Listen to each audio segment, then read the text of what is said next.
നമ്മുടെ വീട്ടിൽ ആകെ സംഭവിച്ച ഒരു ഇതെന്ന് പറഞ്ഞാൽ സുധിച്ചേട്ടൻ്റെ മരണം. ഇതുപോലെ മറ്റുള്ളവർ മുമ്പിൽ കുറ്റപ്പെടുത്തലുകൾ ഏറ്റുവാങ്ങി ജീവിക്കുന്ന ഒരു ഫാമിലി വേറെ ഉണ്ടെന്ന് എനിക്ക് തോന്നുന്നില്ല. അതിൽ കൂടുതൽ ഞങ്ങൾ എന്ത് പറയാനാണ്? ഇപ്പം ഞങ്ങൾ സുധിച്ചേട്ടൻ എന്തെങ്കിലും ചെയ്തിട്ടുണ്ടായിരിക്കും, സുധിച്ചേട്ടൻ തിരിച്ച് ഞങ്ങൾക്ക് എന്തെങ്കിലും ചെയ്തിട്ടുണ്ടായിരിക്കും. ഇപ്പം സഹോദരങ്ങൾക്ക് അങ്ങോട്ടും എന്തെങ്കിലും ഒരു സഹായം ചെയ്യുന്നുണ്ടെങ്കിൽ അത് കടമയായിട്ട് തന്നെ കാണുന്ന ആളാണ് ഞാൻ. അല്ലാതെ അത് കടപ്പാടായിട്ടോ ബാധ്യതയായിട്ടോ കാണുന്നവരാണ് അതേക്കുറിച്ച് ഈ കുറ്റമായിട്ട് പറഞ്ഞു നടക്കുന്നത്. നാണക്കേട് ആണെന്നോ എന്തെങ്കിലും പറഞ്ഞു വെച്ച് ജീവിക്കാതിരിക്കാൻ പറ്റത്തില്ല, കുഞ്ഞുങ്ങളുള്ളതാണ്. അതുകൊണ്ട് ഞങ്ങളങ്ങനെ ജീവിക്കുന്നു. ഇതിൽ കൂടുതൽ കേൾക്കാനൊന്നുമില്ല. അതുകൊണ്ട് സുധിച്ചേട്ടൻ മരിച്ച ദിവസം സ്റ്റാർ ഹോട്ടലിൽ ഫുഡ് കഴിക്കാൻ വേണ്ടി പോയി എന്നൊക്കെ, അതെന്തായിരുന്നു? അപ്പോൾ പള്ളിക്കാർ അവരുടെ വണ്ടി നിർത്തിയിട്ട് അവരുടെ തിരുമേനി, ബിഷപ്പ് അവരെല്ലാം ഉണ്ടായിരുന്നു, അച്ഛന്മാരെല്ലാം ഉണ്ടായിരുന്നു. അപ്പോൾ അവർക്ക് നമുക്ക് വേണ്ടി വെയിറ്റ് ചെയ്യേണ്ട കാര്യമില്ല. അവർ ഫുഡ് കഴിക്കാതെ എങ്ങാണ്ട് എന്തോ പ്രോഗ്രാമിന് പോയിട്ട് വന്നു. അവർ അത്രയും പേര് ഫുഡ് കഴിച്ച് ഹോട്ടലിൽ കയറി. എൻ്റെ ഹസ്ബൻഡും ബിബിൻ, ഷിബു പാപ്പി, കിച്ചു, ഇത്രയും പേര് ഒരു വെള്ളം പോലും കുടിക്കാതെ ആ വണ്ടിക്കകത്ത് തന്നെ ഇരിപ്പുണ്ടായിരുന്നു. പിന്നെ അവൻ പറഞ്ഞത് ആൾക്കാർ വളച്ചൊടിച്ചതാണോ എന്താണെന്ന് എനിക്കറിയില്ല. ഇതാണ് അന്ന് ഉണ്ടായ സത്യം. എനിക്ക് ഒരുപാട് പൈസ കൊടുത്ത് സഹായിക്കുന്നുണ്ട്, ചോദിക്കുന്നുണ്ട്. അപ്പോൾ പൈസ കൊടുക്കാത്തതുകൊണ്ടാണ് ഇങ്ങനെ വീഡിയോ ഇടുന്നൊക്കെ ഒരുപാട് കമൻ്റൊക്കെ വരുന്നുണ്ട്. ഇവൻ ഈ വീഡിയോ ഇടുന്നതിൻ്റെ കുറച്ച് മുമ്പ് അവൻ വീട്ടിൽ വന്ന് സന്തോഷമായിട്ടാണ് തിരിച്ചു പോയത്. അന്ന് പറഞ്ഞ് പുതിയ ജോലി കിട്ടി, ജോലിക്ക് കയറി എന്നൊക്കെ പറഞ്ഞിട്ടാണ് പോയത്. പിന്നെ പെട്ടെന്ന് ഒരു ദിവസം എന്താ സംഭവിച്ചോ നമുക്കറിയത്തില്ലല്ലോ. ഇപ്പം സുധിച്ചേട്ടൻ മരിച്ച് തലയ്ക്ക് മേലെ നിൽക്കുക. പിന്നെ ഞങ്ങൾക്കും നമ്മളെ അറിയാവുന്ന എല്ലാവർക്കും സത്യങ്ങൾ അറിയാം. അതെപ്പോഴേലും കാലം തെളിയിക്കട്ടല്ല.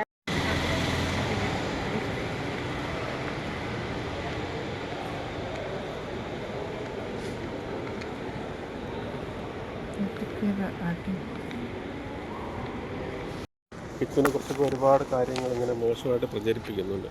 നിങ്ങൾ അവനെ മകനെ പോലെ ചേർത്ത് പിടിച്ചില്ല എന്നൊക്കെ. എന്താണ് ചേച്ചി എന്നുള്ള രീതിയിൽ രമ്യയ്ക്ക് പറയാനുള്ളത്?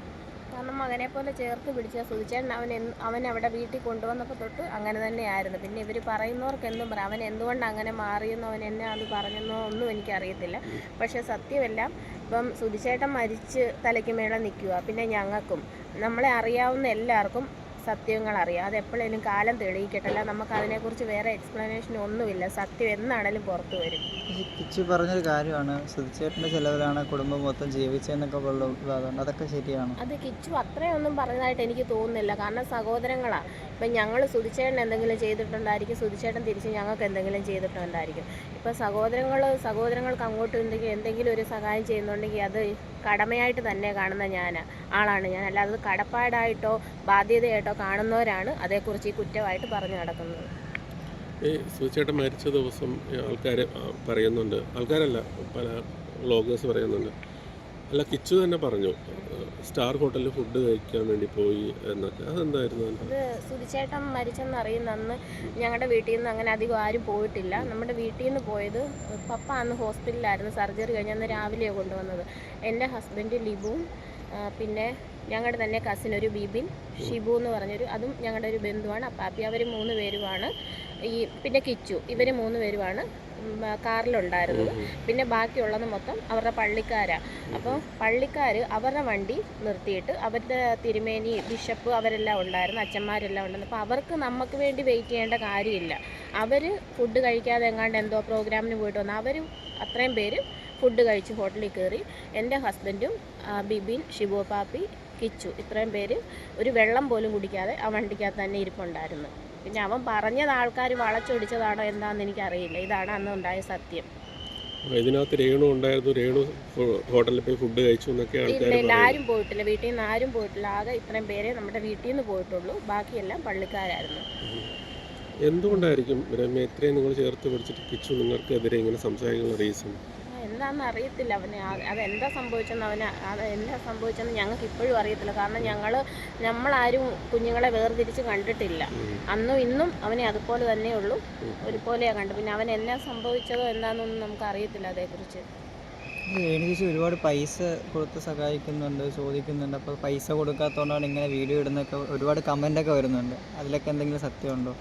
അതേക്കുറിച്ചൊന്നും ഞങ്ങൾക്ക് അറിയത്തില്ല. എന്നാ സംഭവിച്ചെന്നൊന്നും അറിയത്തില്ല. ഒരു കുഴപ്പമില്ലാതെ ഫോൺ വിളിക്കുമായിരുന്നു, സംസാരിക്കുമായിരുന്നു. ഇവൻ ഈ വീഡിയോ ഇടുന്നതിൻ്റെ കുറച്ച് മുമ്പ് അവൻ വീട്ടിൽ വന്ന് സന്തോഷമായിട്ടാണ് തിരിച്ചു പോയത്. അന്ന് പറഞ്ഞ് പുതിയ ജോലി കിട്ടി, ജോലിക്ക് കയറി എന്നൊക്കെ പറഞ്ഞിട്ടാണ് പോയത്. പിന്നെ പെട്ടെന്ന് ഒരു ദിവസം എന്താ സംഭവിച്ചോ നമുക്കറിയത്തില്ലല്ലോ. റീച്ചിന് വേണ്ടി ചെയ്തെന്ന് തോന്നുന്നുണ്ടോ?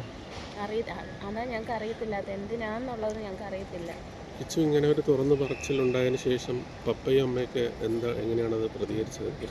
അവരെന്ത് പ്രതികരിക്കാനാണ്? കാരണം നമ്മുടെ വീട്ടിൽ ആകെ സംഭവിച്ച ഒരു ഇതെന്ന് പറഞ്ഞാൽ സുധിച്ചേട്ടൻ്റെ മരണം.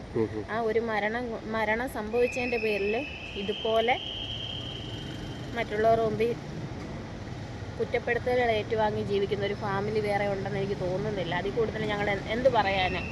പിന്നെ നമ്മളെ അറിയാവുന്ന കുറച്ച് പേരുണ്ട്, അവർക്കറിയാം സത്യം. അതുകൊണ്ട് ഞങ്ങളിങ്ങനെ നമുക്ക് ഏതായാലും ഇത് നാണക്കേട് ആണെന്നോ എന്തെങ്കിലും പറഞ്ഞു വെച്ച് ജീവിക്കാതിരിക്കാൻ പറ്റത്തില്ല, കുഞ്ഞുങ്ങളുള്ളതാണ്. അതുകൊണ്ട് ഞങ്ങളങ്ങനെ ജീവിക്കുന്നു. ഇതിൽ കൂടുതൽ കേൾക്കാനൊന്നുമില്ല. അതുകൊണ്ട് രമ്യ ജോലിക്ക് പോകുന്നുണ്ട്, രമ്യയുടെ ചേട്ടൻ ഹസ്ബൻഡ് ജോലിക്ക് പോകുന്നുണ്ട്. പക്ഷെ ഇവരൊക്കെ പറയുന്നു ജോലിക്ക് പോകാതെ വെറുതെ അതെനിക്കും അറിയത്തില്ല. ഞാനത് ഓർക്കുന്ന എല്ലാവരും പറയുന്നുണ്ട് ഞങ്ങൾ രണ്ടുപേരും ജോലിക്ക് പോകാതിരുന്ന് വീട്ടിൽ നിന്ന് ഫുഡ് കഴിച്ചുകൊണ്ടിരിക്കുന്നവരാണ്. അത് പറയുന്നവരുടെ സംസ്കാരമായിരിക്കും അവർ ഈ പറഞ്ഞുകൊണ്ടിരിക്കുന്നത്. കാരണം എന്നെ സംബന്ധിച്ച് ഞാനും എൻ്റെ ഹസ്ബൻഡും ജോലിക്ക് പോകുന്നവരാണ്. ഞാൻ ജോലിക്ക് പോകുമ്പോൾ എൻ്റെ കുഞ്ഞുങ്ങളെ എവിടെ ഏൽപ്പിച്ചിട്ട് പോകും? എൻ്റെ അച്ഛനും അമ്മയും സഹോദരിയും ഉള്ളിടത്ത് എനിക്ക് ഏൽപ്പിച്ചിട്ട് പോകാൻ പറ്റത്തുള്ളൂ. മൂത്തത് പെൺകുഞ്ഞാണ്. എനിക്ക് അടുത്തൊരു വീട്ടിലോ അല്ലെ എനിക്ക് വിശ്വസിച്ചുകൊണ്ട് ഏൽപ്പിക്കാൻ പറ്റത്തില്ല. അങ്ങനെ കുഞ്ഞുങ്ങളെ കൊണ്ട് ഞാൻ ആ വീട്ടിൽ ഏൽപ്പിക്കുന്ന പോലും ഇപ്പം ഞങ്ങൾ അവരുടെ ചെലവിലാണ് കിടക്കുന്നതെന്നാണ് പറയുന്നവരിങ്ങനെ പറഞ്ഞുകൊണ്ടിരിക്കും. നമുക്കത് തിരുത്താൻ പറ്റത്തില്ലല്ലോ. രമ്യ നഴ്സായിട്ട് വർക്ക് ചെയ്യുന്നുണ്ട് അല്ലേ? ചേട്ടനും എപ്പോഴും പണിക്ക് പോകും. നമുക്ക് അടുത്ത് ചേർന്ന് നിൽക്കുന്നതുകൊണ്ട് നിങ്ങളുമായിട്ട് ബന്ധപ്പെട്ട് ഇങ്ങനെ നിൽക്കണതുകൊണ്ട് അറിയാം രണ്ടാളും ജോലിക്ക് പോകുന്നുണ്ട്. എന്നിട്ട് ആൾക്കാർ ഇങ്ങനെയൊക്കെ പറയുന്നു അല്ലേ? അതെ, പറയാം. പപ്പയ്ക്ക് വയ്യാത്തതുകൊണ്ട് ഇപ്പൊ റീസെന്റ് അല്ലേ പുള്ളിക്കാരൻ വീട്ടിലിരിക്കാൻ തുടങ്ങിയത്? ഓപ്പറേഷൻ ഒക്കെ കഴിഞ്ഞതിന് പപ്പ നന്നായിട്ട് അധ്വാനിച്ച് പപ്പ കൂലിപ്പണിയെടുത്ത് എന്നെ നഴ്സിംഗ് പഠിപ്പിച്ച് രേണുവിനെയും പഠിപ്പിച്ച് പിന്നെ അവൾ ജോലിക്ക് പോയില്ലെന്നേ ഉള്ളൂ. ഒരു ലോൺ പോലും ഞങ്ങൾക്ക് ബാധ്യതയാകരുതെന്നുള്ള രീതിയിൽ അങ്ങനെ പോലും എടുക്കാതെയാണ് ഞങ്ങളെ പഠിപ്പിച്ചത്. അത്ര അധ്വാനിക്കുന്ന ഒരു മനുഷ്യനാണ്. അമ്മയ്ക്കൊക്കെ അത് കേട്ട വിഷമമായോ? എല്ലാവർക്കും വിഷമമുണ്ട്. രേണു ചേച്ചിയുടെ പ്രതികരണം വളരെ കരഞ്ഞുകൊണ്ടായിരുന്നു. അത് ലൈവ് ചേച്ചി കണ്ടായിരുന്നോ? ലൈവ് അപ്പോൾ അത് കണ്ടിട്ട് എന്താ തോന്നിയത് ശരിക്കും പറഞ്ഞാൽ? വിഷമം തോന്നി. കാരണം അവൾ കേൾക്കാവുന്നതിൻ്റെ മാക്സിമം കേൾക്കുന്നുണ്ട്. പിന്നെ ഇങ്ങനെയും കൂടെ കേൾക്കുമ്പോൾ അവളായിട്ടാണ് സത്യം പറഞ്ഞാൽ പിടിച്ചു നിൽക്കുന്നത്.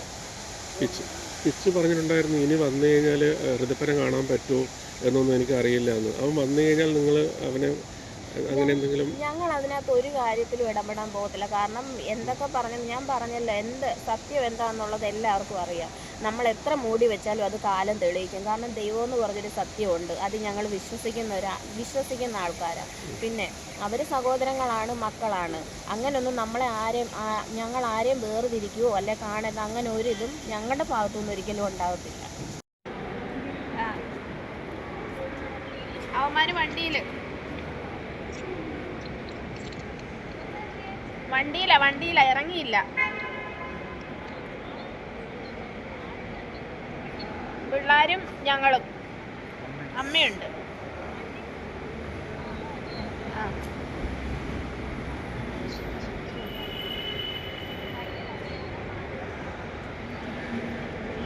ആ സാരമില്ല.